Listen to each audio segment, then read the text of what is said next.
नमस्कार, मी प्रणिता बोरसे. आपण पाहत आहात TV9 मराठी आणि बुलेटिनच्या सुरुवातीला एक महत्त्वाची बातमी आहे. विशाल गवळी आणि साक्षी गवळीला न्यायालयात आणलं गेलंय. कल्याण अत्याचार प्रकरणातील आरोपीची पोलीस कोठडी आज संपणार आहे आणि विशाल गवळी त्यासोबतच साक्षी गवळीला आज न्यायालयात हजर करणार आहे.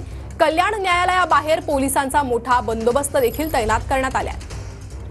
तर कल्याण न्यायालयाबाहेरील हा बंदोबस्त आहे. आरोपी विशाल गवळीची पोलीस कोठडी आज संपणार आहे आणि आज पुन्हा एकदा या प्रकरणावर सुनावणी होणार आहे. विशाल गवळी आणि साक्षी गवळीला आज न्यायालयात हजर केलं जाईल. कल्याण अत्याचार प्रकरणात नागरिकांचा देखील मोठा आक्रोश पाहायला मिळाला होता. ही थेट दृश्य सध्या आपण बघतोय. मोठा फौजफाटा पोलिसांचा तैनात करण्यात आलेला आहे आणि विशाल गवळी साक्षी गवळीला न्यायालयात आज आणलं जाणार आहे. तर अल्पवयीन मुलीवर अत्याचाराची ही घटना विशाल गवळी ला आज पुन्हा एकदा न्यायालयात हजर केलं जाईल.